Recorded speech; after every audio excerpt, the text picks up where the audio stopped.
Hi, welcome to part three of the presentation on week two of MIS for MBA students UCC. Same thing, we are focusing on information systems and strategy. In the last class, the last presentation, we looked at the Porter's competitive forces model. So this is just a quick recap. Here, I spent a bit more time just showing videos of, slides of what each of the points stand for, and I would urge you to pause and read it yourself. Okay, so there's a longer presentation that will be sent to you or has been sent to you, so you can read more details on whatever we have skipped over. But Porter's competitive model led to what we also call the generic strategies on how to, now that you know that you have traditional competitors, you have new entrants and so on, what would you do in order to survive? The strategies. So initially it was a three strategies. We now have, and that's why I've highlighted the fourth one. This one came a bit later, especially with the introduction of information systems. So number one, you could use low cost strategy. And again, these are not things that are very new to you. Low cost basically means you want to spend as little as possible in your production. Product differentiation, you want your product to stand out. Others have the same thing, the other new entrants or traditional competitors, but you want yours to stand out in a way that will still draw people to you. Or you take on a niche market where very few people serve. You take that pattern, that is just the kind of people you do. There are restaurants that target those with money. If we are talking of Tamale, for example, you take a place like Black Box, they target those with a lot of money to spare. And yes, they are making it for that, so they don't spend too much money on too many people. Okay. But then also, the fourth strategy to strengthen your customer and supplier intimacy. Okay, so here you want to make sure that they are still very much in touch with you. It is difficult for others to take them from you. And we will focus a bit more on that because that's what I. So the slides here just gives a bit more meat to the low cost leadership and product differentiation. Okay. Focus on niche markets, that's also fine. But the last one, strengthen customer and supplier intimacy.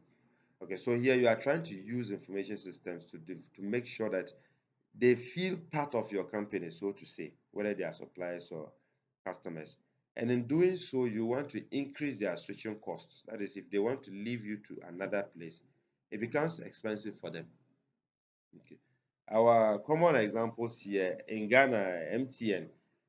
People see MTN as quite expensive, but it's difficult for them to leave because MTN has found ways to rope them in. Either so many services have been given, or they have so many options for bundling the way they want, or basically there's something that makes it difficult for people to leave MTN. That means MTN has done an excellent job at strengthening their intimacy with their customers. Gmail came in when there was Hotmail and there was Yahoo. They are basically providing the same service, sending emails to people. But for some reason, because Gmail has grown to provide other services like Google Maps, like now it's even part of Android because Android is a Google product. Gmail allows you to send text messages. Actually, not everybody is aware of that. Because of all these things, it's difficult for people to leave Gmail. If you leave Gmail, you can't use an Android device, for example, without a Gmail account. Okay, so they found ways to tie people in. Okay, and if your company can do that, why not? Excellent. Good for you. All right.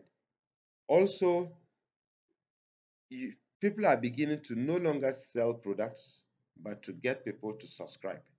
So you are paying small, small on a monthly basis.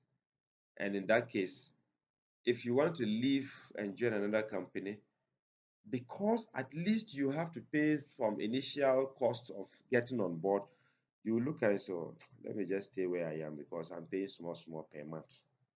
All right. So that's basically that.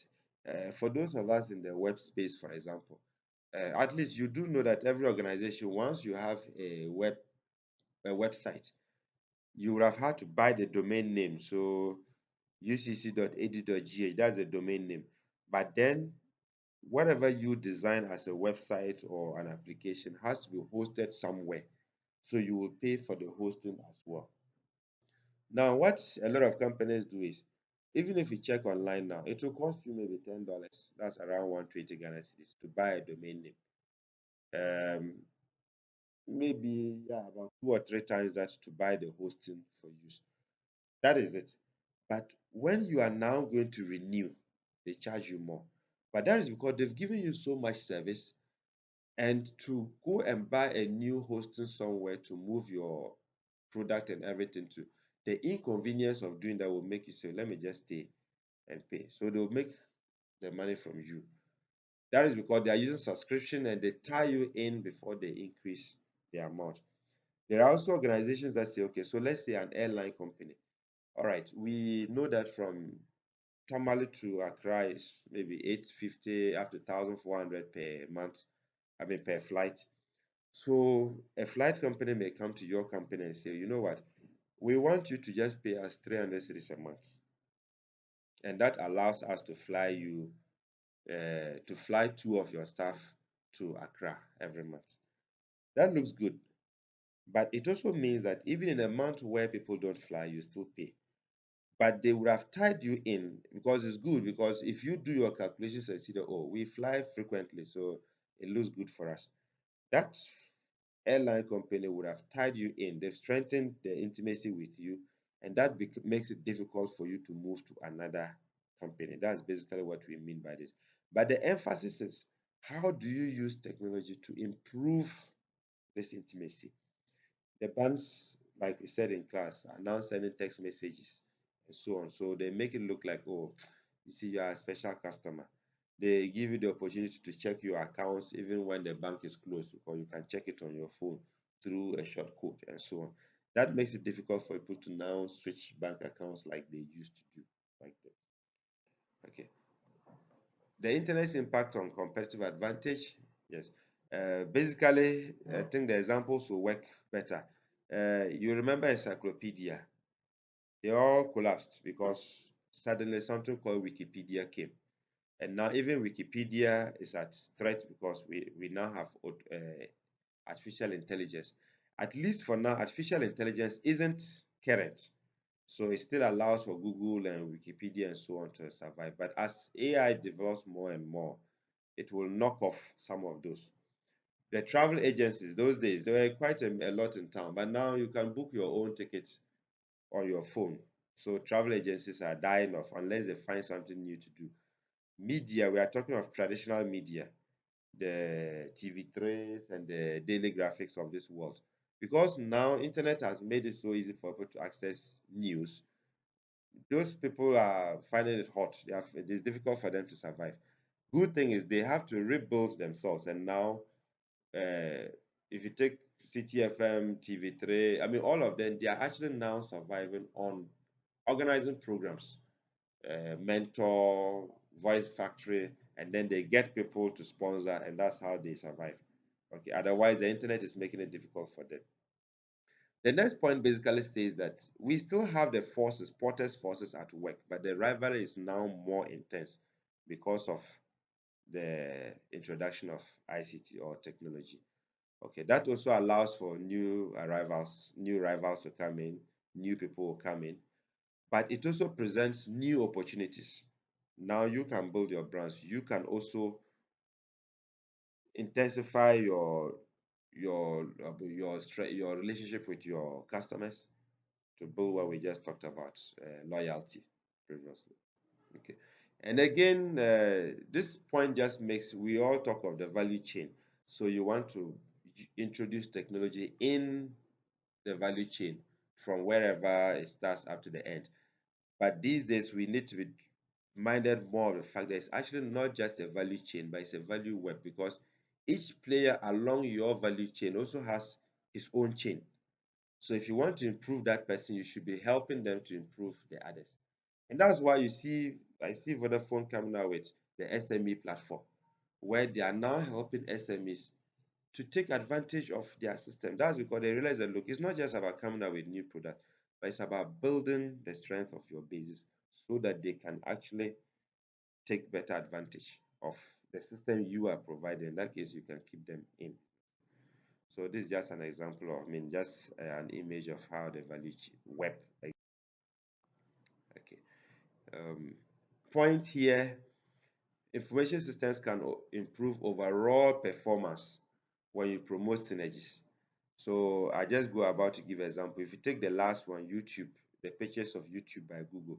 So Google was traditionally known for search, for searching for information. YouTube was a separate company altogether, but Google bought that.